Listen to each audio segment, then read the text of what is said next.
नमस्कार, मैं हूं दीपाली राणा। आप देख रहे हैं योर मनी, हमारा खास शो पर्सनल फाइनेंस से जुड़ा हुआ, जहां हम आपके तमाम उलझनों को सुलझाने की कोशिश करते हैं। स्पेशली आपकी फाइनेंशियल प्लानिंग रिलेटेड, आपके पोर्टफोलियो रिलेटेड कोई भी सवाल आपके पास है, निवेश से जुड़ा हुआ, आपके गोल से जुड़ा हुआ, तो आप इस शो में आकर अपनी उलझन को सुलझा सकते हैं। कैसे पार्टिसिपेट करते हैं, नोट कीजिए तरीका। व्हाट्सएप, ईमेल या सोशल प्लेटफॉर्म्स के थ्रू जुड़ सकते हैं। 7045220000 हमारा व्हाट्सएप नंबर है। yourmoney@nw18.com हमारी ईमेल आईडी है। फेसबुक, ट्विटर पर जाएंगे तो ये शो आप लाइव भी देख सकते हैं। क्वेश्चंस अपने आप पोस्ट कर सकते हैं #AskAwaz लिखकर। आज हमारे साथ हैं आनंद राठी, वेल्थ के एग्जीक्यूटिव डायरेक्टर चिराग मुनि। चिराग नमस्कार, स्वागत है आपका। और क्वेरीज लेंगे उससे पहले हम हमेशा अपने शो में किसी न किसी टॉपिक पर डिस्कशन करते हैं, क्योंकि शो का पर्पस सिर्फ उलझनों को सुलझाना ही नहीं है, बल्कि एजुकेशन भी देना है, personal finance related, investment related. और इसीलिए हम कुछ टॉपिक्स को पिक करते हैं। और आज इसीलिए हम चर्चा करेंगे फैक्ट शीट की, कि जब हम म्यूचुअल फंड इन्वेस्टमेंट की तो हर कोई बात करता है, but mutual fund fact sheet मेरे ख्याल से तो ज़्यादातर इन्वेस्टर्स ना देखते हैं ना पढ़ते हैं। कितना इम्पोर्टेंट होता है इस फैक्ट शीट को रीड करना, क्या रेलेवेंस है इस फैक्ट शीट की अगर आप कोई भी फंड पिक कर रहे हैं तो?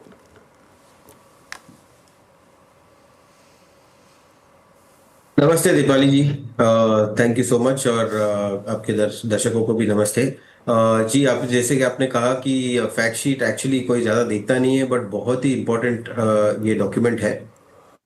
जो हर फंड हाउस, जो अपना एसेट मैनेजमेंट कंपनी होती है, अपने हर स्कीम के बारे में, जैसे नाम ही है फैक्ट शीट, तो पूरी फैक्ट्स उसमें होती है वो रिपोर्ट में। जैसे कि आपका ब्लड रिपोर्ट होता है, वैसे हर चीज स्कीम के बारे में होता है कि स्कीम का नाम क्या है, क्या उसका ईयू में, उसके रिटर्न्स क्या रहा है, उसके रिस्क क्या रहा है। तो काफी सारा चीज उसमें कवर होता है, जो आपको अगर बहुत ही इंपॉर्टेंट इन्फॉर्मेशन होता है। आपको जब ये निवेश करना है या आप निवेश कर चुके हैं, तो आप उसमें देख भी सकते हैं कि कंसिस्टेंटली सही चल रहा है नहीं चल रहा है। तो एक हर महीने ये फैक्ट शीट पब्लिश होता है, तो उसको देखना इंपॉर्टेंट होता है। बहुत महत्वपूर्ण चीज ये है कि सेबी और एमफी ने एक अच्छा गाइडलाइन निकाला था थोड़े साल पहले, कि सभी फंड हाउस को सेम टाइप का फैक्ट शीट, सिमिलर इंफॉर्मेशन आपको निकालना है। नहीं तो क्या होता है, बहुत सारा कंफ्यूजन हो जाता है निवेशकों को कि मैं क्या इंफॉर्मेशन देखूं।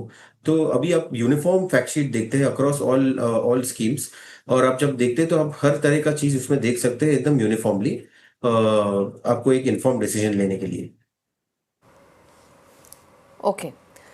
अच्छा, एक चीज़ और बताइए, आपसे समझना चाहेंगे चिराग, कि फैक्ट शीट में क्या क्या इंक्लूडेड होता है? क्या उसमें उस रिस्पेक्टिव फंड से जुड़ी तमाम डिटेल्स होती हैं? क्या ये भी मेंशन होता है कि कहाँ पर एक्सपोजर है, कहाँ पर एक्सपोजर नहीं लेते हैं? या फिर ये चीज़ें मेंशन होती हैं कि एग्जैक्टली फंड की स्ट्रैटेजी क्या रहेगी, इस पर्टिकुलर फंड में फंड हाउस का क्या व्यू रहेगा, क्या उनका ऑब्जेक्टिव रहेगा? क्या कुछ मिलता है फैक्ट शीट में, और क्या क्या डिटेल्स यूजुअली इसमें होती हैं? पाली जी, जैसे आपने कहा, काफी सारा इन्फॉर्मेशन कवर होता है। तो इसको मैं अगर देखूं तो उस पे हमको 3 भागों में वो फैक्ट शीट में आपको इन्फॉर्मेशन मिलती है। एक होता है जो बेसिक डिटेल्स होती है स्कीम की, कि आपका स्कीम का नाम क्या है, स्कीम की ऑब्जेक्टिव क्या है सबसे पहले। क्योंकि क्या होता है, काफी बार हमारा ऑब्जेक्टिव स्कीम की ऑब्जेक्टिव से मिल रहा है नहीं मिल रहा है, वो चेक करना बहुत जरूरी होता है। फिर आपकी कौन सी कैटेगरी का ये फंड है, इक्विटी है, डेट है, कौन से टाइप का फंड है। फिर उसके सब जो रिटर्न्स होते हैं, कि क्या रिटर्न दे चुके हैं, एसआईपी की रिटर्न क्या हो चुकी है, 1 ईयर, 3 ईयर, 5 ईयर रिटर्न क्या हुई है, उसकी एग्जिट कॉस्ट क्या है, जो फंड मैनेजमेंट कॉस्ट आप देने वाले हो उसकी उसकी कॉस्ट क्या है। तो ये बेसिक आपका पूरा इन्फॉर्मेशन कवर होता है कि फंड कब से लॉन्च हुआ था, फंड मैनेजर का एक्सपीरियंस क्या है। काफी सारा चीज इसमें बेसिक इन्फॉर्मेशन में आपका पहली बात तो कवर होता है। दूसरा जो भाग होता है दीपाली जी, वो आपके पोर्टफोलियो की, जैसे पोर्टफोलियो के बारे में होता है, कि आपकी पोर्टफोलियो कहाँ कहाँ इन्वेस्टेड है। जैसे कि आपका पोर्टफोलियो, पहली बात तो कितना इक्विटी में है, कितना डेट में है, कितना कैश में पड़ा हुआ है। तो आपको क्लियरली जो एसेट एलोकेशन है आपको पता चल जाता है। दूसरा दूसरा जो पार्ट है वो आपको मार्केट कैप एलोकेशन है, जो आपका पोर्टफोलियो कंस्ट्रक्ट किया है वो स्कीम ने, उसमें लार्ज कैप में कितना है, मिड कैप में कितना है, स्मॉल कैप में कितना है, वो आपको क्लियरली पता चलता है। तीसरा जो है, आपको सेक्टर एलोकेशन क्या है, कि जैसे कि बैंकिंग में कितना डाला हुआ है, ऑयल ऑयल कंपनियों में कितना डाला हुआ है, या फिर ऑटो में कितना डाला हुआ है। तो आपको एक सेक्टर वाइज ब्रेकअप भी मिल जाता है। और आपको जो टॉप 10 होल्डिंग्स होती है वो स्कीम की, वो भी आपको एकदम क्लियरली दिख जाता है कि कहाँ कहाँ आपके पैसे निवेश हो चुके हैं। तो ये आपका जो पोर्टफोलियो के बारे में काफी सारा इन्फॉर्मेशन मिलता है। और तीसरा जो सबसे महत्वपूर्ण है मेरे हिसाब से, वो है कि रिस्क मैट्रिक्स भी आपको दिखती है। एक 3 इंपॉर्टेंट आंकड़े आपको दिखेंगे वहां पे। एक होता है आपका आपका स्टैंडर्ड डिविएशन, दूसरा होता है बीटा, और तीसरा होता है शार्प रेशियो। एक विस्तार में तीनों का मैं बताऊंगा कि ये जो स्टैंडर्ड डिविएशन है बहुत ही इंपॉर्टेंट वेक्टर है। अगर आप देखेंगे तो इसको बोलते हैं वॉलेटिलिटी ऑफ आपका जो फंड का वॉलेटिलिटी है वो मेजर करता है। तो फॉर एग्जांपल आपके पास दो फंड है जिसने दोनों फंड ने 15% रिटर्न दिए हुए हैं, पर अगर एक का स्टैंडर्ड डिविएशन 15 है और दूसरे का स्टैंडर्ड डिविएशन 10 है, तो मैं वो फंड चुनूंगा जिसका स्टैंडर्ड डिविएशन कम है, बिकॉज फंड मैनेजर ने कम वॉलेटिलिटी से आपको वो रिटर्न जनरेट किया है। तो जितना कम स्टैंडर्ड डिविएशन उतना बेहतर बेहतर रहता है। दूसरा होता है बीटा, कि आपने जो जो फंड का जो बेंचमार्क है वो बेंचमार्क के सामने कितना कितना वो रिस्क लिया हुआ है। बाय डेफिनेशन बेंचमार्क का बीटा 1 होता है, तो समझो पॉइंट बीटा अगर स्कीम का दिखा रहा है 0.6 0.7, मतलब स्कीम ने 30% कम रिस्क लिया है वही रिटर्न या ज्यादा रिटर्न जनरेट करने के लिए। और तीसरा जो सबसे महत्वपूर्ण है मेरे हिसाब से, जो बहुत ही इंपॉर्टेंट मैट्रिक्स है कोई भी प्रोडक्ट या कोई भी स्कीम देखने के लिए, वो होता है आपका शार्प रेशियो। ये सिंपल है, नाम नाम कॉम्प्लिकेटेड लगते हैं बट बहुत ही सिंपल है कि आपका पर यूनिट ऑफ रिस्क आपको कितना रिटर्न दे रहा है फंड मैनेजर अबाउ या रिस्क फ्री रेट। क्योंकि 6.5% की अगर रिस्क फ्री रेट चल रही है, उसके ऊपर फंड मैनेजर ने कितना रिटर्न दिया हुआ है, और उसका डिवाइड करते हैं स्टैंडर्ड डिविएशन से, ताकि आपको पता चले कितना फंड रिस्क ले चुका है वो एक्सेस रिटर्न देने के लिए। सो एक शार्प रेशियो भी बहुत ही अच्छा एक आंकड़ा है आपके देखने के लिए, ताकि आप कंटिन्यूसली इसको मॉनिटर कर सके कि कितना रिस्क ले चाहिए।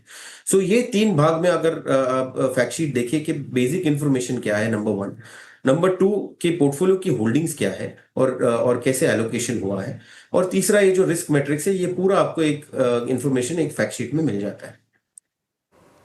ओके एक फाइनल क्वेश्चन इसी टॉपिक से जुड़ा हुआ। चिराग, आमतौर पे जब हम इस शो में अपने व्यूअर्स से बातचीत करते हैं तो एक कॉमन यूजुअली एक प्रॉब्लम जो पोर्टफोलियो में दिखती है वो दिखती है ओवरलैपिंग ऑफ कैटेगरीज की या ओवरलैपिंग ऑफ फंड्स के, सेम नेचर के फंड शामिल होते हैं। अगर इन्वेस्टर्स फैक्ट शीट देखकर फंड्स का चुनाव करेंगे तो क्या ओवरलैपिंग ना हो, इससे कितनी मदद मिलेगी, और साथ ही साथ आप अपने रिस्क प्रोफाइलिंग को के हिसाब से भी फंड ऑप्ट करने में कितनी मदद मिलेगी?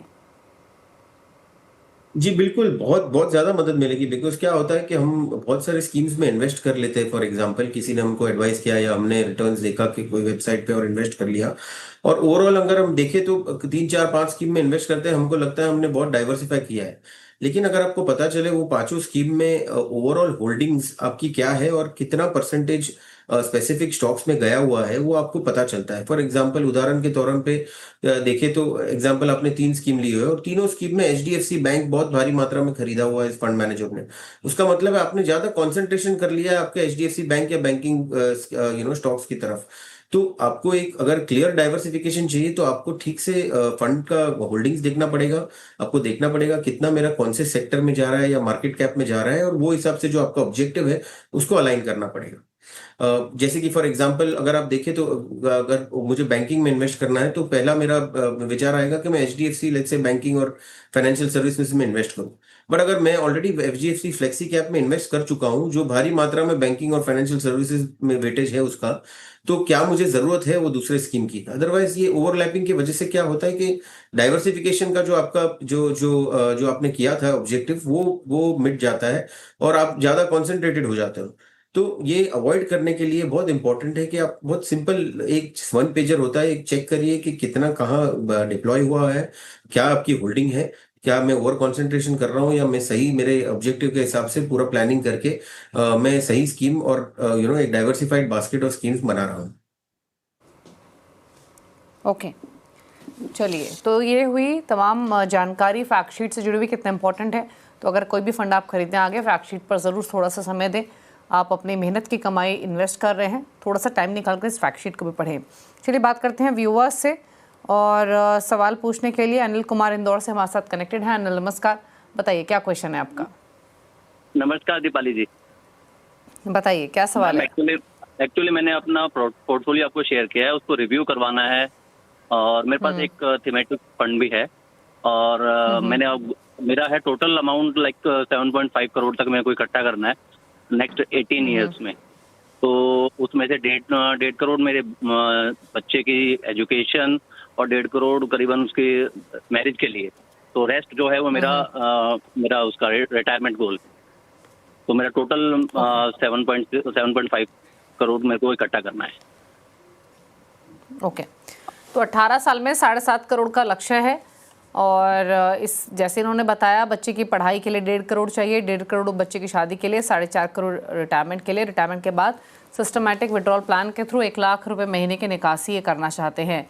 फंड्स मैं इनके बता देती हूँ। Nippon India multi cap, Nippon India large cap, पारंपरिक flexi cap, Motilal mid cap, SBI contra, सभी में 7,500 ईच डाल रहे हैं, 5500 डाल रहे हैं। ICICI प्रूडेंशियल मल्टी एसेट में 2,500, इन्वेस्को इंडिया स्मॉल कैप, बंधन स्मॉल कैप में 2,000, HDFC डिफेंस में। इसके अलावा सोवरेन गोल्ड बॉन्ड में 61,500 का कॉर्पस है, PPF में सालाना 1.5 लाख, साथ ही 9.5 लाख। अब इनकी एक्यूमुलेशन कितना किया हुआ है इन्होंने? 6.5 लाख के आसपास का। टोटल SIP 50,000 पर मंथ की है, 10% स्टेप अप भी कर रहे हैं। तो ये है इनकी फिलहाल की प्लानिंग, इनकी इन्वेस्टमेंट और इनका एक्यूमुलेशन। अब बताइए क्या सजेशन इनके फंड चॉइसेस पर और इनके गोल पर?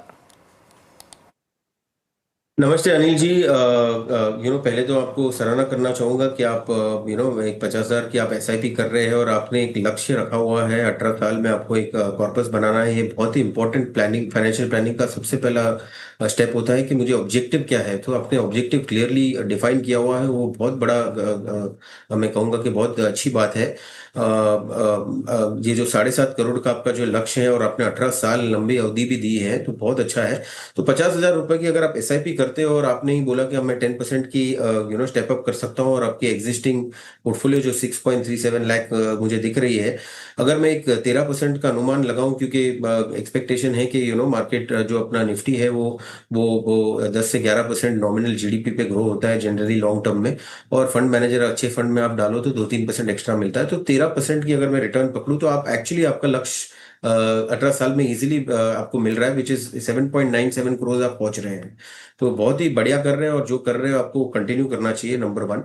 नंबर 2, आपने जो PPF का बात कहा, वो PPF में भी मेरे हिसाब से अगर आपके पास लंबी अवधि का समय है तो डेट, अगर आप, क्योंकि PPF में आपको लिक्विडिटी भी नहीं है, तो अगर आपकी आप वैसे भी आप पैसे नहीं निकाल पाओगे, तो उसके बदले आप अगर एक SIP कर लो 12,500 की महीना की, जो आप 1.5 लाख रुपए साल का वैसे भी डालने वाले हो, तो आपको 18 साल के लिए एक एडिशनल 2.5 करोड़ रुपए बन सकते हैं। और आपके जो एग्जिस्टिंग 9.5 लाख है वो 7% पे अगर ग्रो करूँ जो PPF में पड़े हुए हैं, तो उसका एक दूसरा 50 लाख, तो आपको 3-4 करोड़ एडिशनल बन सकते हैं। आपका कॉर्पस भी बन जाएगा, एडिशनल आपकी रिटायरमेंट भी आराम से होगी, जो आपको 3-4 करोड़ एक्स्ट्रा बन रहे हैं, तो जिससे आप सालाना सिस्टमैटिक विड्रॉल कर सकते हैं। ओके, तो ये आपके लिए सलाह दी गई है। और स्टेप अप अगर आप करेंगे तो 8 करोड़ इकट्ठा कर लेंगे, लेकिन आपने बाकी ट्रेडिशनल गोल्स भी पूरे किए हुए हैं, तो उस हिसाब से भी आपका पोर्टफोलियो बेहतर रहेगा। अच्छा, एक चीज़ और आपसे पूछना चाहेंगे, जिन फंड से आपने निकलने की सलाह दी है उनके बदले 2 फंड्स जहां पर ये इंक्रीज़ कर सकते हैं, इनकेस अगर ये अपने गोल को हासिल करने के लिए एलोकेशन अमाउंट बढ़ाते हैं स्टेप अप करने के साथ साथ, तो कौन से कैटेगरी ऑफ फंड में ये एक्सपोजर बढ़ा सकते हैं? जी, ICICI approve dividend yield fund मैं कहूंगा उसमें आप थोड़ा इन्वेस्ट कर सकते हैं। और कैन रेबेको मल्टी कैप फंड एक नया फंड है। ऑफकोर्स 1 साल से मार्केट ने इतना अच्छा नहीं किया, फिर भी इन्होंने थोड़ा बहुत रिटर्न दिया है, बट हमारे हिसाब से काफी अच्छा पोजीशन है।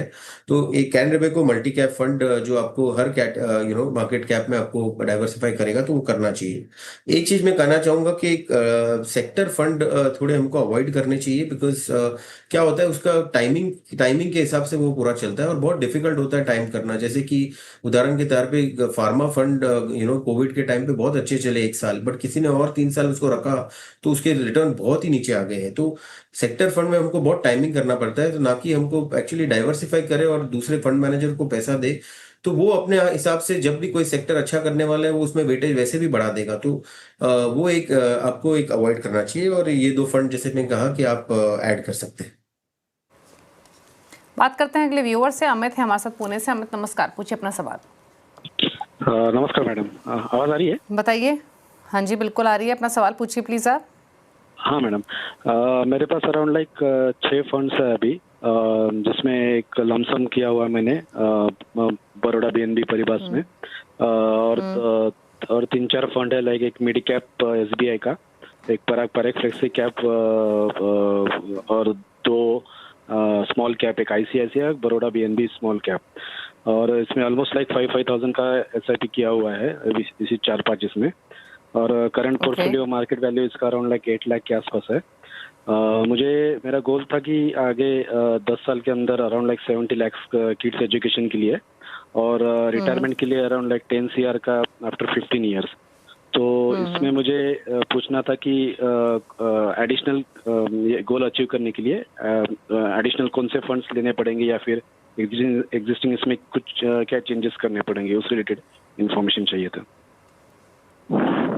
ओके तो जैसे इन्होंने बताया अपने गोल्स के बारे में, 10 इयर्स में 70 लाख, 15 इयर्स में 10 करोड़, 8 लाख की पोर्टफोलियो की वैल्यू है, 25,000 का पोर्टफोलियो है इनका हर महीने का। लमसम इन्वेस्टमेंट भी कुछ की हुई है। बताइए क्या प्लानिंग, कितना और एडिशनल इन्वेस्टमेंट करना पड़ेगा, कितना लाइकली है गोल को बदलाव पोर्टफोलियो में करने या फिर नहीं। Baroda BNP Paribas multi asset में 1 लाख है, 5,000 ईच डाल रहे हैं। Baroda BNP Paribas small cap, SBI Magnum mid cap, ICICI pru small cap, Parag Parikh flexi cap और कोटक ब्लू चिप। बताइए सजेशंस। नमस्ते अमित जी, बहुत ही अच्छा है, आपने गोल क्लियरली आपके डिफाइन किए हुए हैं। तो पहले तो मैं कहूंगा कि आपने जो आपका जो अभी एग्जिस्टिंग 8 लाख का जो कॉर्पस बना हुआ है और जो 25,000 की आप SIP कर रहे हैं और वो अगर आप 10 साल तक चलाएंगे और 13% की हमको रिटर्न बनती है, तो आपका जो पहला लक्ष्य है जो चाइल्ड एजुकेशन है, जो आपको 70 लाख रुपीज आपको इकट्ठे करने हैं, वो ऑटोमेटिकली अचीव हो जाएगा। आपको उसमें कुछ करने का जरूरत नहीं है। 86 लाख रुपीज यहाँ पे दिख रहा है कि आपको कॉर्पस बनने की संभावना है, नंबर 1। नंबर 2 इज कि आपको जो दूसरा लक्ष्य है कि आपको रिटायरमेंट के लिए आपको 10 करोड़ रुपए जमा करने, उसके लिए हमको एडिशनल इन्वेस्टमेंट आज करना पड़ेगा।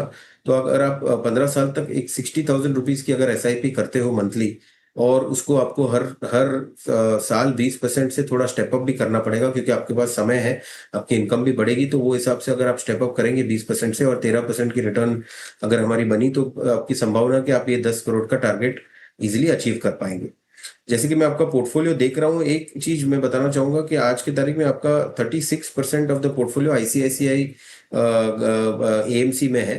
जनरल रिकमेंडेशन ये रहता है कि 15 से 20% से ज्यादा आपको एक फंड हाउस में नहीं रखना चाहिए। फंड हाउस को भी डाइवर्सिफाई करना चाहिए। तो वो आपको जरा देखना पड़ेगा कि कहाँ पे आपको एलोकेशन कब करना है। मैं ऑलरेडी बोल चुका हूँ कि जैसे आपके पास भी सेक्टर फंड्स है, वो उसमें आप उसमें से आपको निकलना चाहिए, बिकॉज टाइमिंग बहुत बहुत इंपॉर्टेंट रहता है। बहुत साल तक आप रखेंगे तो 1 साल अच्छा चलेगा, बट लंबे समय तक वो फिर रिटर्न ड्रैग करता है। फंड्स निवेश करने के लिए कहूंगा ICICI Pru focused equity fund और DSP large and mid cap fund, ये दो 5 साल के समय में या 3 साल के समय में भी बहुत अच्छा रिटर्न दिया हुआ है। सो ये 2 आप फंड देख सकते हैं। ओके चलिए, तो ये रही सलाह आपके पोर्टफोलियो को लेकर। अकॉर्डिंगली आप चेंजेस कर सकते हैं अपने पोर्टफोलियो में। थोड़े बदलाव आपको सजेस्ट किए गए हैं आपके इस पोर्टफोलियो में, और नए रिकमेंडेशंस भी बताई गई हैं जो आपकी स्क्रीन्स पर हैं। गोल की बात करें तो उसके लिए आपको एडिशनल इन्वेस्टमेंट करनी पड़ेगी, 60,000 की एडिशनल SIP करनी पड़ेगी अपने गोल्स को हासिल करने के लिए। रुकना इसी के साथ एक ब्रेक के लिए, और इनफैक्ट ब्रेक में के बाद हम कुछ और व्यूअर्स से कनेक्ट करेंगे, कुछ और सवालों करेंगे शामिल। चिराग मुनि हमारे साथ बने हुए हैं, जल्द वापस आते हैं।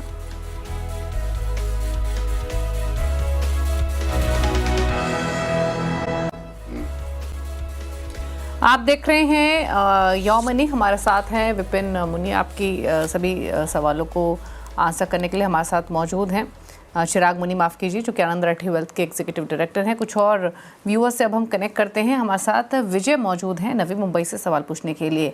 विजय नमस्कार, बताइए क्या सवाल है आपका? मैडम, मेरा 85,000 रुपीज का SIP चल रहा है।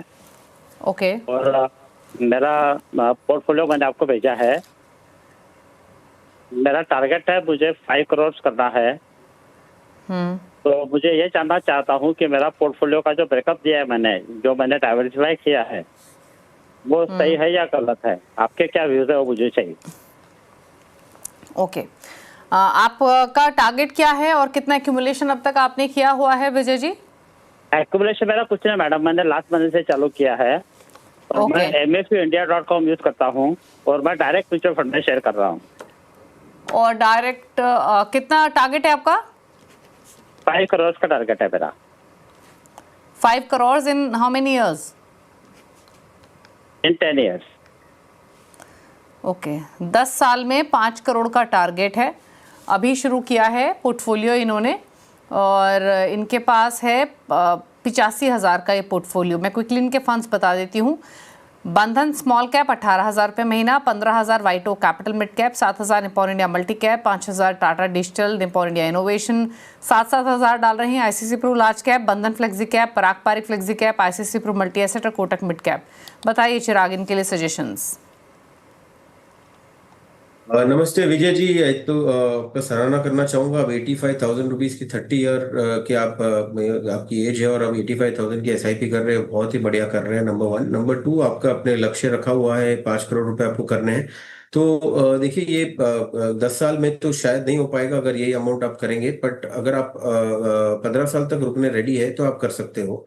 या फिर अगर आप स्टेप अप कर दो यही इन्वेस्टमेंट को कि अबाउट 10% या 15% से अगर उसको स्टेप अप करोगे आप, तो आपका लक्ष्य जल्दी बन सकता है। तो मेरे हिसाब से अब क्योंकि आप 30 साल के और आपकी इनकम भी बढ़ने वाली है over a period of time, तो आपको हर साल अगर आप 15 से 20% की अगर एसआईपी बढ़ा दो तो आपका लक्ष्य इजीली, जो आपका ये 5 करोड़ का लक्ष्य है वो आपका मीट हो जाएगा। जैसे कि मैं आपका पोर्टफोलियो देख रहा हूँ, आपका जो लार्ज कैप में आज के तारीख में कैटेगरी में आपका बहुत ही अंडर एलोकेशन है। मतलब 13% से, बिकॉज हम 50-55% बोलते हैं, आपका लार्ज कैप में आज भी होना चाहिए क्योंकि आपको स्टेबिलिटी देता है, सॉलिड कंपनीज होती है। तो आपको थोड़ा बहुत लार्ज कैप में बढ़ाना चाहिए। दूसरा जो अगर मैं देखूं तो आपके काफी सारे फंड्स हैं जो सेक्टर में है, जैसे कि इनोवेशन फंड है, टाटा डिजिटल इंडिया फंड है। दूसरा मैं कहूंगा कि बंधन फ्लेक्सी कैप और मल्टी एसेट फंड भी थोड़े अवॉइड करने चाहिए, बिकॉज मल्टी एसेट में जो एसेट एलोकेशन होता है वो आपको पोर्टफोलियो लेवल पे करना चाहिए, ना कि स्कीम लेवल पे, क्योंकि फंड मैनेजर जिसका जो एक्सपर्टीज है उसको वो देना चाहिए। तो मेरे हिसाब से वो एग्जिट करना चाहिए आपको। फंड्स जो मैं आपको निवेश करने को बोलूंगा वो क्वांट लार्ज कैप फंड है और एसबीआई कॉन्ट्रा फंड है। ये 2 फंड आपको अच्छा रिटर्न दे सकते हैं, जो आपको अपने लक्ष्य की तरफ ले जा सकता है। ओके, चलिए, तो ये रही सलाह आपके पोर्टफोलियो को लेकर। अब बात करते हैं अगले व्यूअर की। इन्होंने हमें सवाल ईमेल के थ्रू भेजा है। सोमन का सवाल है पश्चिम बंगाल से।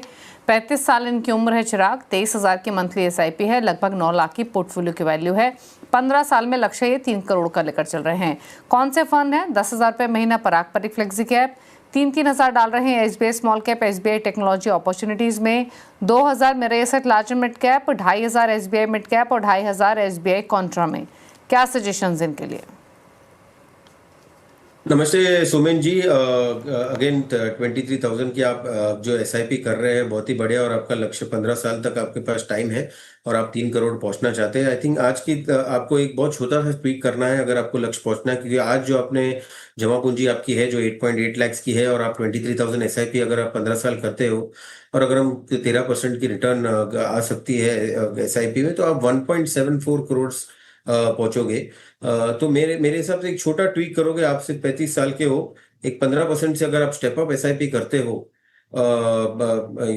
सालाना, तो ये आपका लक्ष्य इजीली मिल जाएगा। 3.32 करोड़ का आपका कॉर्पस यहाँ पे दिख रहा है। जो आपका मैं पोर्टफोलियो देख रहा हूँ कि जैसे मैंने कहा कि आप ओवर एलोकेटेड हो लार्ज कैप पे। 55% हम बोलते हैं लार्ज कैप में होना चाहिए, तो आपका एलोकेशन 16% ज्यादा है लार्ज कैप में, तो वो थोड़ा आपको रिड्यूस करने की आपको करना चाहिए। और आपका जो ओवरऑल में अगर पोर्टफोलियो देखूं तो एक पराग पारिक में आपका ऑलमोस्ट 57% जा रहा है। जैसे मैंने कहा अगेन, फंड हाउस कॉन्सेंट्रेशन इतना नहीं रखना चाहिए, वहां पे भी आपको थोड़ा डाइवर्सिफाई करना चाहिए। टेक्नोलॉजी फंड है, अगेन सेक्टर फंड मैं नहीं आपको बताऊंगा, वो एग्जिट करना चाहिए। एसबीआई स्मॉल कैप, मेरा asset large cap, large and mid cap fund भी मेरे हिसाब से एग्जिट करना चाहिए। फंड्स जो मैं आपको इन्वेस्ट करने के लिए कहूंगा वो है Kotak mid cap fund, mid cap category का ये अच्छा फंड है। एचडीएफसी फ्लेक्सी कैप बहुत ही बेहतरीन फंड है, और इन्वेस्टको इंडिया स्मॉल कैप फंड, ये 3 फंड में आप निवेश कर सकते हैं आपके इन्वेस्टमेंट जो आप ऐड करने में। ओके, तो चलिए, ये रही सलाह आपके पोर्टफोलियो को लेकर। 2 करोड़ के आसपास की राशि आप मान के चलें इकट्ठा कर लेंगे। अगर आप स्टेप अप करेंगे 15% के आसपास का, तो आप 3.5 करोड़ के आसपास की राशि इकट्ठा कर लेंगे। 3 करोड़ का आपका टारगेट है, तो 15% स्टेप अप आप कीजिए। आपको सलाह दी गई आपके पोर्टफोलियो को लेकर। 3 फंड्स आपके पोर्टफोलियो में ऐसे हैं जिनमें आपको इन्वेस्टमेंट्स कंटिन्यू करनी है। SBI Contra, SBI mid cap, पारंपरिक फ्लेक्सी कैप। जिन फंड से निकलने की सलाह उसमें SBI small cap, SBI technology, मेरे एसेट लार्ज कैप है। 3 नए फंड्स आपको सुझाए गए हैं जो कि आपकी स्क्रीन पर भी हैं, Kotak mid cap, HDFC flexi cap और इन्वेस्को इंडिया स्मॉल कैप। तो ये बदलाव अपने पोर्टफोलियो में कीजिए, इन्वेस्टेड रहिए और टाइम टाइम पर अपने पोर्टफोलियो को रिव्यू करते रहिए।